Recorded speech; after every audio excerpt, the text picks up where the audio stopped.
special guest in the house, 49ers General Manager John Lynch, will be joining us shortly to talk about what's transpired over the last week. But, Joe, I'm going to put you in the analyst seat for a quick second.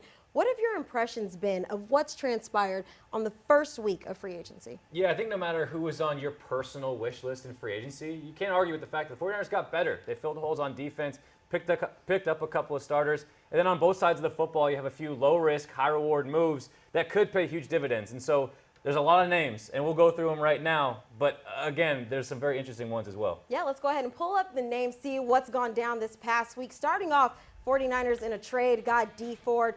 49ers are looking for a closer, hoping this is that guy. Quan Alexander, linebacker with the former Tampa Bay Buccaneers, Jason Verrett, a guy who had some injuries, and when he's healthy, I feel like he's a top 20 cornerback. Jordan Matthews, David Mayo got depth at linebacker. Tevin Coleman has that familiarity with Kyle Shanahan, and just recently signed punter Justin Vogel, former Green Bay Packer punter. And let's talk about the returners as well. Some guys returning back to the 49ers.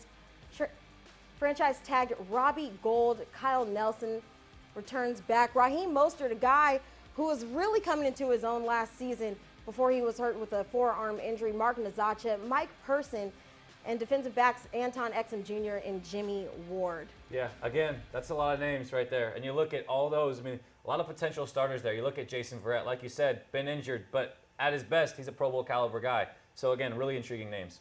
So before we get to the man of the hour, I think it's great we go behind the scenes, take a look at what's transpired right here this past week.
John Lynch, welcome to 49ers Live, presented by Microsoft Surface. It's been a busy week for you. Have you had time to kind of calm down, let it all settle a little bit? Not really. You know, when you say a week, gosh, it feels like it's been a month. So much has transpired, all those transactions. You know, been off on the road at a couple pro days, and so this time of year things just kind of fly, and there's not enough hours in the day. But it's good. We're prepared, very thrilled with what we were able to do in free agency. I think first and foremost, we set out and we had a couple priorities. You know, that stack linebacker position, we had a hole there, and we needed to fill it with a dynamic player that we thought was a game changer. We settled in, and he continued to gain momentum. That's Quan Alexander. And, you know, the more we watched him, the more we liked. We obviously knew that he was coming off an ACL injury. But we got comfortable with the medical part, and also got comfortable that, hey, we're going to wait as long as it takes until this is a long-term investment.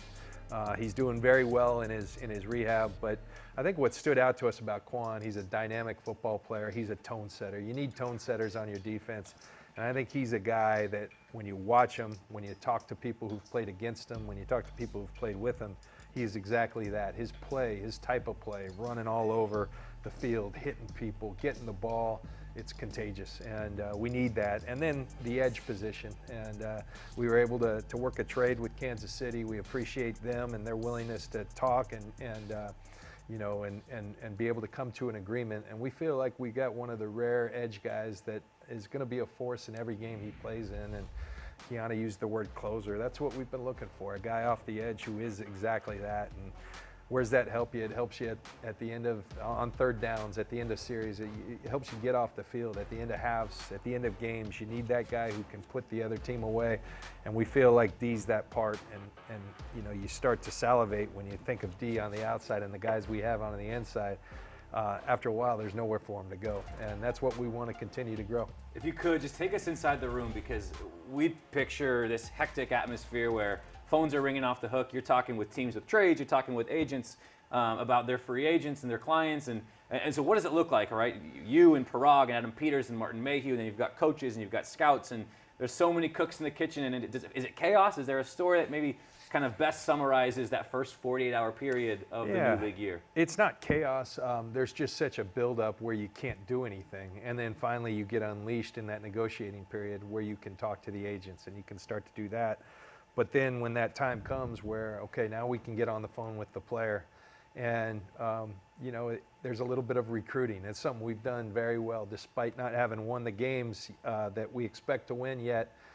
People want to be here, and so. But I believe that we have something that we believe strongly in that we can present to them. Here's what we're trying to do. Here's the guys you're going to be playing with, and they can start to see that why they're such an important piece to the puzzle, and they want to be a part of it. And I think we were fortunate. Obviously, D was a trade, but was extremely happy to be here. And then, but where it starts to get a little is guys maybe in the second 24 hours when a guy like Tevin Coleman, all of a sudden, who wasn't on our radar, we didn't really feel like we had to have a running back, but all of a sudden Tevin Coleman's out there. Yeah. Kyle's coached him. He's an explosive player who can help you in the run game and the pass game. And wow, he's still out there and available.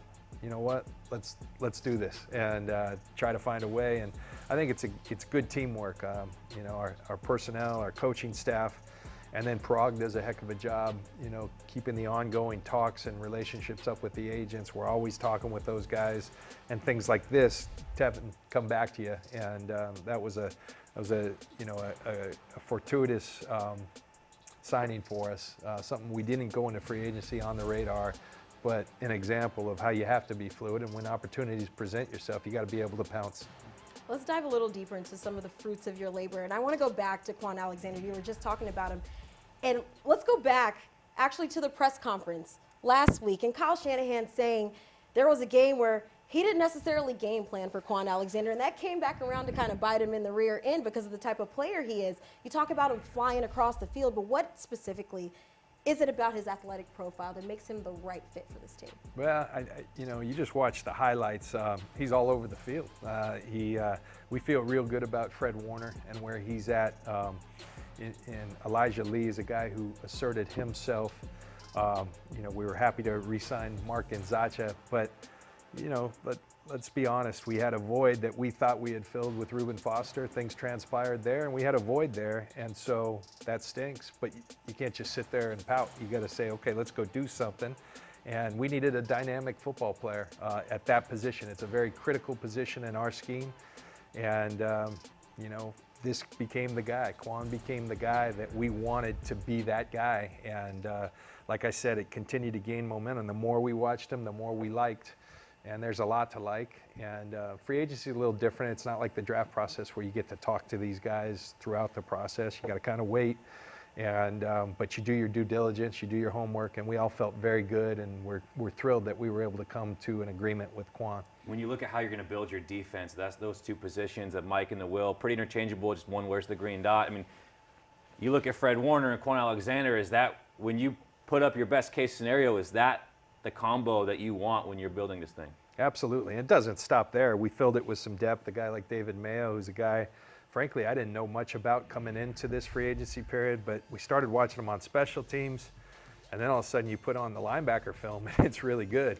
And so it goes beyond just those two players. But yes, with Fred and Quan, we really feel like we have a formidable group for years to come. They're both young players.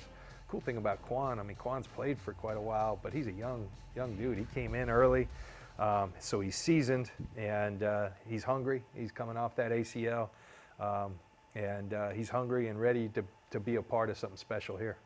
Let's talk about one of the bigger trades that transpired this offseason, and that's getting Dee Ford. pass rushers, you use the word rare. Yeah. And that's true. They rarely become available, especially in the open market. You got him through a trade. Now, were you surprised to be able to get a player like him, especially coming off of a career year like he had? Yeah, a little bit, because like you said, one thing I've learned in my stint in this job is that everyone covets those guys. I knew that, but they don't become available that often. They're usually re-signed or franchised, and D was falling into that boat. But I think what happened in Kansas City, they've done a tremendous job drafting Brett Veach in that group, and John Dorsey before him, and they've got a lot of talented players. You can't pay them all, and I think they've got guys all over that team that they had to pay, and so you start to say, well, someone's, and I think that's what they love D for. They just couldn't pay everybody, and so we were there. We started conversations at the combine, and we studied all kinds of different players, but then we said, you know what, D is the guy we want. He's got some rare qualities that we think will lend really well to any team, but our team specifically. And we revisited that with Brett Veach and the Chiefs, and we're able to turn something around really quick. And just so pumped to have him as a part of the Niners. He might not be there yet, but do you feel like he has the capability of getting into the conversation with the best in the league in terms of the Von Millers, the Khalil Macks, the DeMarcus Lawrences? I mean, is he there yet, or is he on his way? What do you view his ceiling? I think he would be. I think 2016 he had a double-digit sack season. It's beyond, though, the sacks. I think then the next year he was poised to have a really big year. He ran into some back issues and was out for most of that year, but then followed it up in 18 with a big season.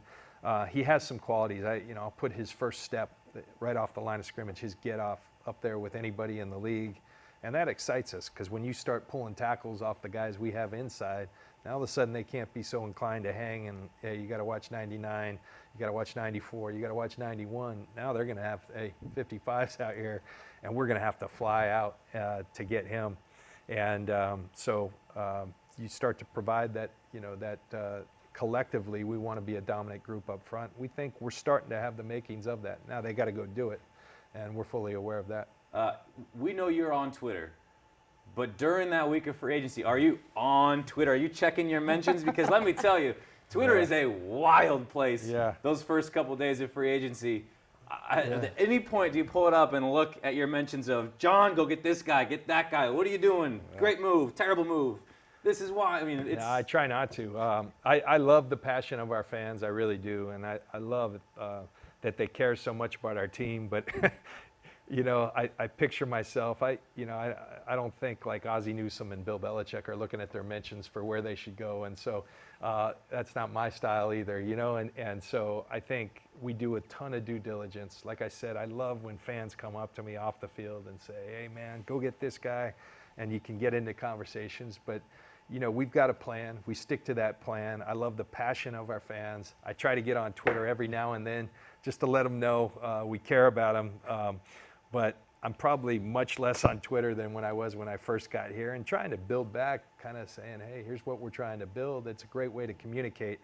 But, you can, as you watch kids, our players, you can spend a lot of time on that. I don't have a lot of time, so I try not to be on Twitter. I know there's a lot of chatter, and I love that about our team, but no, I'm not on there all the time. So please forgive me if I'm not getting back to you on every request that you have. Hopefully we're answering a lot. We're happy with what we've done, and we hope the fans are as well. I know you guys always want more. You might not be on Twitter as much, but you might be reading the minds of some fans, because a lot of fans are out there saying, hey, at John Lynch 49ers, we need a receiver. Yeah. We want a big-bodied receiver. And the 49ers delivered that, bringing in Jordan Matthews. He certainly has the size. He has the experience. But what makes him that right fit in Kyle Shanahan's office? Yeah, we, Jordan, at the beginning of last year went to the Patriots, ended up pulling a hamstring, but went back to the Eagles, and I thought really reestablished his style of play. And you're right, it's a different body type than we have on our roster, and something we wanted to provide. But it's more than just the body type; it's the play. I think he fit because he's got tremendous flexibility. He can play that big slot, kind of be a bigger target inside. But we liked he can play all three receiver positions for us. He has that mental capacity, but more so, he has the ability, the skills. Very few guys can play all three positions. We think he provides that for us. You know, one of our new receiver coaches, Miles Austin, had played with Jordan, so they've got a good relationship. He spoke to the character of the young man. He fits those core values and checks a lot of those boxes of the type of player we want to bring in aside from the skills. So we thought it was a tremendous fit, and we brought him in, and we're excited to have him. So is that almost like the plan is there is no plan in terms of get him reps at all three spots, see where he fits best, see where he competes best, and then let it play out as it is, as opposed to, hey, he's going to be our slot, or he's going to play outside to replace Pierre Garçon, or he's going to compete with Marquise Goodwin? Well, there's certain guys who are an X, are an F, and a Z only, but we really like bringing in players, especially depth players, that can do everything. It just gives us tremendous flexibility, and Kyle does such a great job of finding, I think, creating, and through all kinds of stuff that happens before the snap ever happens, creating the matchups we like. We think Jordan's an interesting piece to put wherever we want them and succeed at all of those places. And so I think a really nice acquisition for us, and I know he's happy to be here. Yeah, as our fans who are pounding the table for a wide receiver. We got one. I know we've been talking about Twitter, and you said, you're going to do better at, acknowledging the fans. So we're going to do it right now. We have some Twitter questions. All I'm right. going to start off with @DataNiner.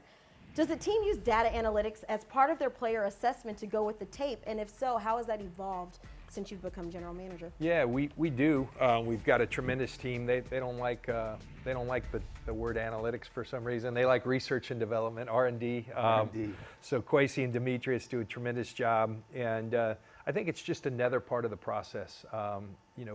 They were in place when I got here, and I think the way Kyle and I think, the more variety of ways in which we can look at these prospects, whether it be in the college draft or in the pro side, the better. And then we find out Kwesi and Demetrius are extremely talented.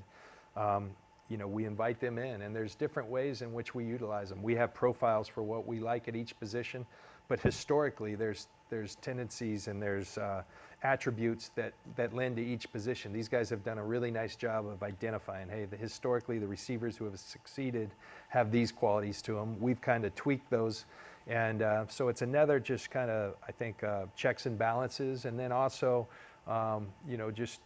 sometimes when you're at the end of the draft or free agency, height, weight, speed guys, and kind of the profiles that we have, give us a list of them. They give us a list of 30. We go through it, and you confirm, here's what we see on tape. Does it match with this?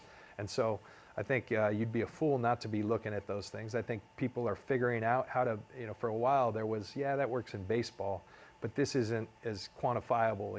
It's not like you have a batting average. It's not like you have RBIs. How do you equate analytics, research and development to football? I think we're all figuring that out, and our guys are doing a really nice job of it, and becoming more and more a part of the process. But we'll always trust our eyes with film. I mean, that's the ultimate test. What have these guys been able to do on the football field? And so what happens, like you said, if it does contrast where the eye test doesn't meet what the analytics say? Does it just make you go back and watch that tape and just make sure you're trusting what you're seeing? How do you bridge that gap? Well, we take a look at short-term and long-term. I mean, one thing we know is that when we see it on the film, our scouts see it and we see it on the film, and then they also see it in their research and development, it's usually a pretty good likelihood that they're going to succeed. When there's a discrepancy, the percentages go down. So it's just, like I said, another form of checks and balances. All teams are starting to implement it. I think we had a good head start, and I do believe that we're using it very well. All right, Sydney Niner has our next question. She wants to know, what do you see in the 49ers' current free safety group that enabled you to pass on a deep free safety free agency pool? Well, we like our free safety group. I mean, I think first of all, you start, it was big for us to bring back Jimmy Ward, and I know that's a hot button item because he hasn't been able to stay healthy. We aren't blind to that. We understand that. There's a lot to like about Jimmy Ward, though, and what he brings. So are we taking a gamble? Yes, but that's accounted for in our contract with him. Jimmy wanted to be here. We wanted to give him that opportunity to come back. And so that's, like, as I said, we came to an agreement that worked for both sides. Aside from him, Adrian Colbert was a guy who, for whatever reason, didn't carry over that rookie season and then got hurt. But we felt like he was starting to play like the guy we saw his rookie season that we really thought was going to be our long-term answer at free safety. So he's very much in that conversation. I think people forget DJ Reed, who was a drafted player in the 5th round last year. He's got great versatility. And those guys remember on game day, we can only dress 53 players. A guy like DJ Reed who can play nickel, the nickel spot, can play free safety, and also play outside corner and be a punt and kick returner. He provides a lot of different options. And DJ, we see as a viable option there, as well as a lot of places. So we feel pretty good about our free safety depth. That's not saying that we're going to, Antoine Exum's a player. Remember Tart, Jaquaski has always had the ability to play either strong or free. So we think we're pretty well stocked there. That's not to say if an opportunity presents itself that we won't go there, but we feel pretty good about our free safety spot. All right, I got another one for you. Coming from Doug Royce, he wants to know, what's been your biggest lesson from your first 2 drafts? And I'm going to take it a step further. I want to know, what's been your biggest lesson now heading into your 3rd season as general manager? I think, I really adhere to a reality that, that Kyle talks a lot about to our team. You never stay the same. You're either getting better or you get worse. And throughout my life, I've tried to get better each and every day. And so I think there's some things that you can only learn through experiences, and we certainly have. I've done that personally, and we've done so as a group. I think we have a really good thing because going in terms of we work really well, and we've talked about this a lot as a personnel staff with the coaches, and we really respect each other's opinion. We like being around each other. We truly value and respect each other's opinion, and when you can do that, it's just kind of like the analytics we talk about. When they feel one way about a player and we feel another way, then we have healthy and vigorous debate to try to come to a solution. And I think when you've done that, you've vetted these guys so the more we can do with that, the better. I think, the lessons I've learned, my first couple of years, I felt like it was important to be around here. There was a lot going on in terms of setting our culture. Year 3, I'm able to get out a little bit more, and that's healthy to get to go to an Alabama and Ohio State because they crank players out every year. So for many reasons, obviously there's guys we're looking at that are part of this draft class, but you want to establish relationships that are going to carry forward for years to come. That's just good business, and I'm able to do that more. And so I think there's things you naturally with time get better, but we felt it was really important to build a strong foundation. And so I think you expand, you get better each and every day, and that's what we plan on doing. We feel like we are doing, and we're really excited about where we're going as an organization. If you don't mind, before we let you go, you did just get done with some travel, going to Ohio State's Pro Day, going to Bama's Pro Day. What are you looking to get out of those? I mean, you've seen them at the Combine. You've got some of those players in the interview process, that 15 minutes at the Combine. You'll bring some of them when your 30 visits you get to bring here. So when you're there, are you talking to coaches? Are you watching the workouts? What are you trying to get from those guys when you get to meet with them outside of the workouts? I mean, was this a successful week for you? What did you get out of this week? Oh, it was. It's all of the above. First of all, those are 2 places where there's prospects all over. I mean, some of the guys who didn't play could make NFL rosters, and they're working out. The reality, a lot of guys aren't, the top guys aren't working out at these pro days anymore, and I understand there's reasons. So people then might say, well, why are you going? Well, there's a ton of players that are doing things. Some do just the positional drills. But I think the access and a lot of these programs, and these 2 programs are outstanding at inviting you in and saying, hey, we can help each other. We can give them information about some of their young guys who are thinking about coming out, and they welcome us in. And I think it's good to be there, talk to coaches, talk to strength coaches, talk to people. I've always felt you talk to people that maybe these guys think can't ever do anything for them, and how did they treat those people? You can learn a lot, and so you get there, and then you have the opportunity, the rare opportunity with some of the guys that you're really thinking about up high to maybe spend some more time with them. And the more time you get with these guys, you don't get a lot of it. So any minute, any second that you get with them is a positive thing. And so it was a very productive week, and we'll continue to do that. I feel like every minute, every second we get with you here is a positive thing. We thank you so much. We know you're a very, very busy person this time of year. So thanks for hanging out with us on the set of 49ers Live. Enjoyed it. Thank you. It's great to have you here. And you guys have a great rest. I can't even talk. I'm so excited. Have a great rest of your week. Thanks for hanging out with us on the set of 49ers Live, presented by Microsoft Surface.